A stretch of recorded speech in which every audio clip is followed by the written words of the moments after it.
want to take you on a journey. My name is Khalil. I'm with Telos, and I have a crazy question. What if the issues that most divide us could actually heal us? January 6th, Black Lives Matter, Israel-Palestine. What if the very things we avoid are precisely the issues we must address, but we just don't know how? Before you dismiss me as insane or a little naive, let me tell you the story of my unlikely friendship with a man named Todd. Together, we developed a set of keys we can all use to ethically navigate the most difficult and dangerous issues of our time. Todd and I first met in Jerusalem in 2004. I was a young lawyer advising the Palestinian leadership on peace negotiations with Israel. Todd was a political appointee in President George W. Bush's State Department. In many ways, we could not have been more different. Todd is a conservative, white, evangelical Christian from Arkansas. I'm half Palestinian, half Danish, progressive from California. Had I met Todd here in America, I would have put him in a box. People like Todd were the problem. He stood against everything that I stood for. But in Jerusalem, I was on a mission. I was fighting for my Palestinian family in Bethlehem. I believed they could never know the security, dignity, freedom, equality, and justice they and every Palestinian and Israeli deserves unless American culture and foreign policy changed. Americans, like Todd, had to engage their stories and their realities. So I couldn't just cage Todd as some irrational boogeyman. Instead, if I were truly serious about peace, Todd was exactly the person that I needed to reach. So we spent a day together immersing ourselves in the realities and stories of Palestinian families. And Todd's perspective began to shift. He started to empathize. He saw a fuller story. He felt implicated. Later, Todd would describe that day as life-changing. Now, fast forward 5 years. I had witnessed literally hundreds of leaders like Todd transform. So I moved back here to America with a really big idea. What if we enabled thousands of American leaders, believers and non-believers, conservatives and liberals, to similarly have life-changing experiences? What if we then could weave them together, this vibrant, diverse community, into a missing movement for peace? So one day, Todd and I sat at Starbucks, and I began to cast my vision. But instead of snuffing out my exuberance, Todd surprised me again. He said, I actually had a very similar idea. People first need to see what I saw. That's key. Let me build this with you. I was stunned. Senior official, 4 kids in school, willing to risk everything to do what he believed was right. This crazy conservative was still conservative, but that cage that I had built for him and people like him, it didn't fit. It got me wondering, what if the people that you once thought of as your enemies could help you discover your life's work? What extraordinary things might you do together? So you know what? In 2009, Todd and I founded Telos. Since, we've immersed nearly 2,000 American leaders in Israel-Palestine. They came and they saw a different story of Palestinians and Israelis. People like Rabi and Bassam, an Israeli mom and a Palestinian dad, both of whom tragically lost their children in the conflict, but who then came together and joined hundreds of other Israeli and Palestinian bereaved families to say, not one more drop of blood in our name. And they came home and they told a different story. Thousands of sermons, blogs, articles, difficult conversations with family and elected officials. films and books, including a best-selling novel that Steven Spielberg wants to turn into a movie right now. And they started changing the story. People as different as Todd and me, locking arms so that a new, human rights-based, pro-Israeli, pro-Palestinian, pro-peace movement could ring louder daily. And we are just getting started. But you know what? This is where the story gets really exciting, and it relates to every person right here today. Because you know what happened? Our alumni kept asking the same question. They said, what if we did this here at home, in our own backyards? What if we really allowed each other into our lives and then learned how to take action together? Could we then begin to depolarize this nation? Could we then even take real action on big issues that cause multi-generational harm? Things we really need to address, not just Israel-Palestine, but things like immigration, racial inequity, and poverty. Some of our friends call this peacemaking. Our evangelical friends, you know what they said? They even said that this was a way to really live out Jesus' call to be peacemakers. But at first we bristled. We're like, peacemaking? This sounds so unserious. Kumbaya. Can't we all just get along? But we soon learned that peacemaking could mean something so much deeper, something that begins but does not end with our personal transformation, something holistic, radical, even dangerous. Meet Mike Horn. You met him earlier with my colleague Sharon early in the day. But Mike just retired from the Tempe, Arizona Police Force.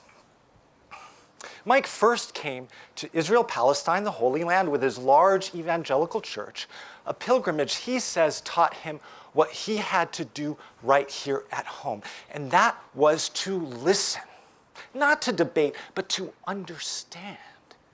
And listen he did. He then came with us on a pilgrimage right here through the US South, immersing ourselves in a fuller story of our shared American history and realities, especially around race. He left that trip saying that, you know what, if every cop in America saw what I saw, we could build a better nation. He then went and he spoke to his boss, Jeff Glover, the first black police chief in Tempe history. Their friendship enabled Mike to raise more than $50,000 during the pandemic to take his fellow officers on a similar trip. And you know what? I just joined Mike and Jeff, Ty spells the one and only, and 9 officers from Tempe on what was truly a life-changing journey for all of us, from New Orleans to Jackson to Selma to Montgomery.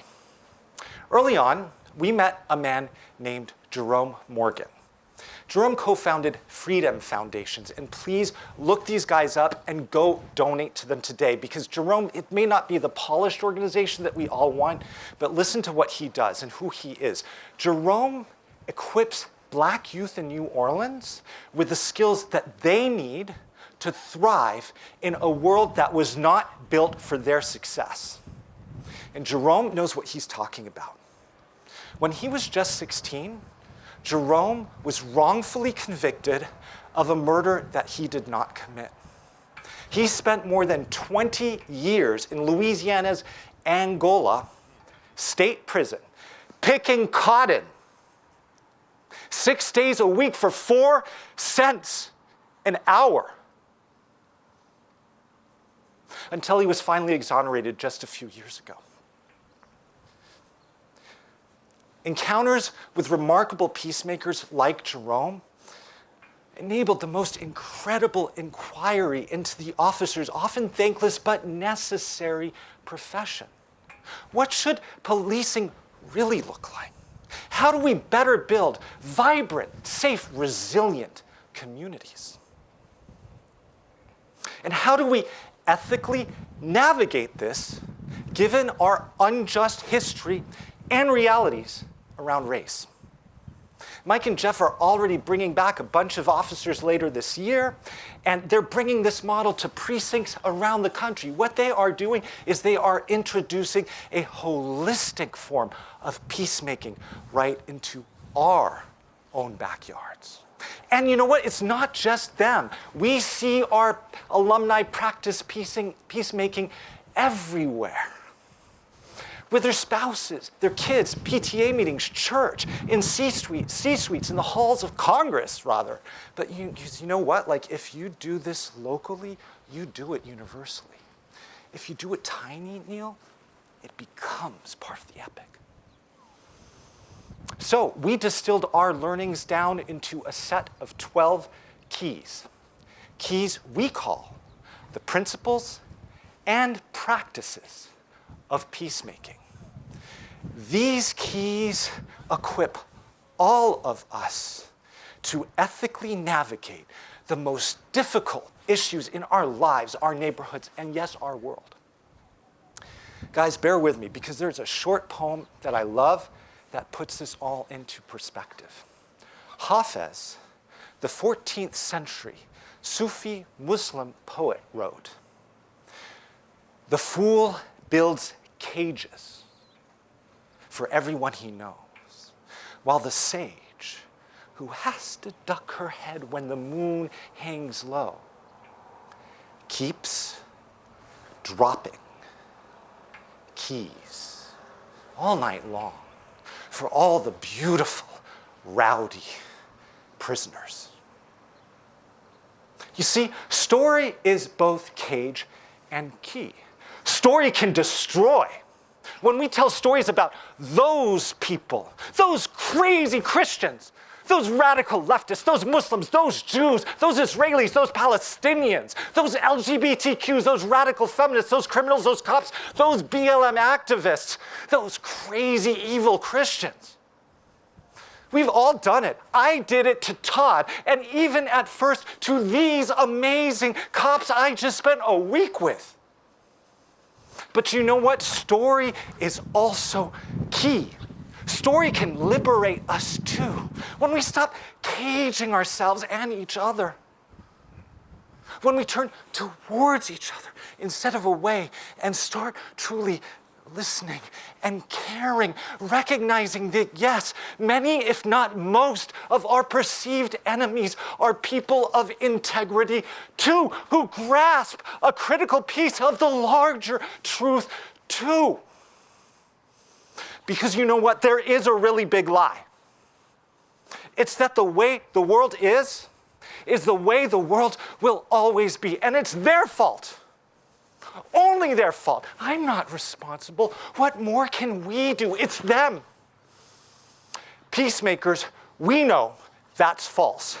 We know that there is one constant in this bizarre reality we call life, and that is change, and that we are all part of the changing, whether we like it or not. So it's never been a question of whether one person can change the world, because we all do. That's what it means to be alive.